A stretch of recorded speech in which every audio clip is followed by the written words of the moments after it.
Hey fish people, welcome back to the channel. I'm coming at you with another Facebook question and answer video. These are questions that I see crop up all over Facebook and other social media platforms. I'm in a bunch of Facebook groups, so I pull these all the time and I answer them in a video for you all. It's the easiest way to get some answers, and it makes for a fun interaction with y'all in the comment section. Speaking of interaction, if you could interact with that little red button that says subscribe, and the one that's got a little bell, and the one that looks like this, a little thumbs up, that'd be great. All right, let's get right into this Facebook question and answer video, guys. I hope you enjoy it.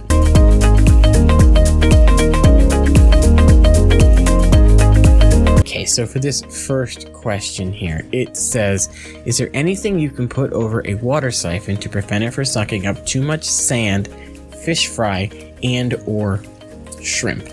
Now, I'm going to say this depends on your water siphon size. So if you're using a bigger one like a python or something, this will be more tailored towards you, but I'll come up with something for you guys that just use a small airline tubing as well, because I did that at one point. So if you're using a bigger, either pump one or automatic one, you can put a sock over your intake, or you can put a pantyhose over your intake. What I would do is I would take a good old sponge, so something like this. Take this sponge, got your siphon tube, stick this up in there, get it nice and tight, and that's going to help prevent a lot of that coming up. It's because it naturally filters anyway. That's why we use them in our hang-on backs and whatnot. So that's going to prevent a lot of that sand from coming up. It'll prevent the fish, fry, and the shrimp as well from getting sucked up into your siphon hose. If you have a smaller, like airline tubing size, you can kind of do the same thing. You can stick a small piece of sponge up in there. Also to note, if you're using a sponge filter, you can disconnect it at the part where it reaches your air pump, and you can actually start a siphon that way, and it'll siphon through your sponge filter that you already have in your tank. Now, if you're gravel vacuuming, that won't work for you, but it's just a thing that I've come up with to prevent, fish fry and stuff from coming up out of my breeding tanks. All right, moving right along to the second question here. This question says, I lost 5 of my neon tetras in 24 hours. All my other fish are fine. I'm not sure what's happening. You're not alone, first of all. This happens to most people that get these fish, and it's unfortunate. This is just an unfortunate side effect of neon tetras, given how they're, kept at farms and shipped, and when they get to most stores, they're not in the best conditions anyway. They're just overcrowded and stuffed into bags, so their health is not the best. So the only thing you can really do, quarantine them when you first get them. Make sure they have as fresh, clean water as possible. You're probably going to daily water change that quarantine tank just to make sure they have the best possible water. Other than that, there's really not much you can do for neon tetras, other than just make sure you quarantine them and they don't spread anything. Because the other problem is, if they do have an internal parasite or something, when you get them in, if they die and you don't pull it fast enough, they're gonna, spread it to your other fish. So definitely quarantine these guys when you get them. Do your medications, give them some parasite, some antibacterial, keep an eye on them for ick, stuff like that, and just make sure they have nice, fresh, clean water. And you should be okay. I've had decent luck with neons from places like PetSmart and Petco, so just keep an eye on them, and you should, for the most part, be okay with them. All right, moving right along to this question. Does anyone else use this filter? I'm so done with it. I can't figure out what to use besides these cartridges. So, for anyone that doesn't know, this is a top fin filter. Top fin being PetSmart's brand. I currently run several of these filters. It's your standard hang on the back. Sponges. Get yourself a sponge. Get yourself some aqua clear sponges. This one is used, that's why it looks like this, but get these. Fill your hang on the back with those. That's the easiest thing you can use besides those cartridges. I've got a video coming out soon that's going to talk about when we should change them and how often and what else we can use besides those lovely cartridges.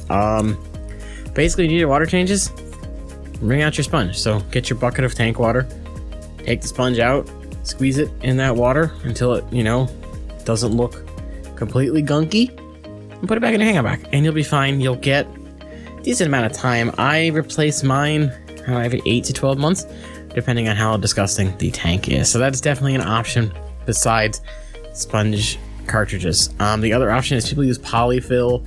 They sell biomedia that comes in like a baggie that you can also put in the back of them. So there are several other options you can use there as well instead of those cartridges. I'm actually going to put a link to the Simple Fish Keeping playlist in case I don't remember to come back. That way you guys can reference it. All right, moving to the next question. It says, I have a 20-gallon tank with sand. I want an epistogramus pair. What's a cleanup crew? And then it says algae eater and scavenger. And tank mates for the top part that will get along with this cichlid. So epistogramus wise, for a cleanup crew, Cory cats will work. Any Cory cat. You can go with a bristlenose pleco or another pleco that stays smaller. And as far as a top-ish swimming fish, you can get almost any type of tetra or rasbora. If you want something more exotic, you could try a pencilfish. So things like that'll work. Things that come from the same area, and you should be fine. So again, if it was me, I would definitely go with Cory's. Probably, the peppered Cory, because it's the most easy one to get, or maybe an albino Cory, because I know they have those as well. Tetra wise, bloodfin tetras, neon tetras, cardinal tetras. I would maybe not get serpes, maybe go with like a bloodfin or a lampi tetra, but other than that, you should be okay. Rasboras, harlequin rasboras, they're simple. Scissortail rasboras, another simple one. And that should give you a nice looking tank. I hope that helps answer your question. All right, moving to the next one. It says, and it's all nice and colorful, I found a mystery snail eating an Otto cat, and the Otto had clearly just died. My question is, do these snails only go after dead fish, or do I need to worry it will kill more Ottos? So no, you don't have a murderous mystery snail. Mystery snails and other snails are scavengers. If a fish dies in the tank, their first reaction is going to say, ooh, hey, food, and it's free. So they're going to go straight to that fish and they're going to start eating it. And unfortunately, that's kind of their job. They're the cleanup crew of your tank. They're going to get all that discarded food that the fish didn't want. They're going to get any dead fish, which is why I suggest everyone keep snails in their tank, because especially if you don't check your tanks every day or you don't notice you're missing a fish, because when you've got 30, 40 fish in an aquarium, you may not notice that one of your schooling fish has died. So the mystery snail is not going to kill your Ottos. The Otto probably died most likely because it didn't have enough algae to eat, but that's a whole nother video.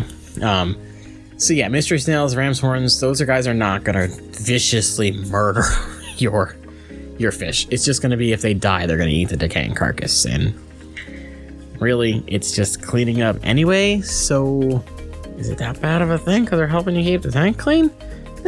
I would say not so much, but some people might worry. But still, if you have a dead fish, take it out of your tank if you notice it. Even if the snails are eating it, just get your net in there and scoop the little thing out. All right, we got one final question, and that last question is, what's your favorite schooling fish? Picks, please.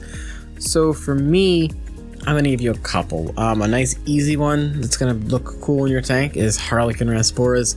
They're a super forgivable fish for new time fish keepers, so that's definitely one you could go with. You could go with something like a cardinal tetra. They're gonna be a little hardier than neons. They don't live as long though. You could also go with something like a bloodfin tetra, one of my favorite fish as well. If you don't want to go with the tetra or rasbora route, you could honestly, it's not technically schooling, it's shulling. You can go with a group of Cory cats. So those are probably the 3 or 4, since I gave you 4, that you could do schooling wise. If I wanted to give you another one, you could go with something that's not as usually done. Black neon tetras would look nice. So as always, y'all, thank you so much for watching the video. I hope you did enjoy it. You seem to be liking this series, so they're going to keep coming at you throughout the year. As always, please remember to like, comment, and subscribe if you have not already. I love having conversations with you guys down in the comment section, and I do respond to everybody, or at the very least, give everybody a thumbs up and a heart. So until next time, I will see you guys in the next video.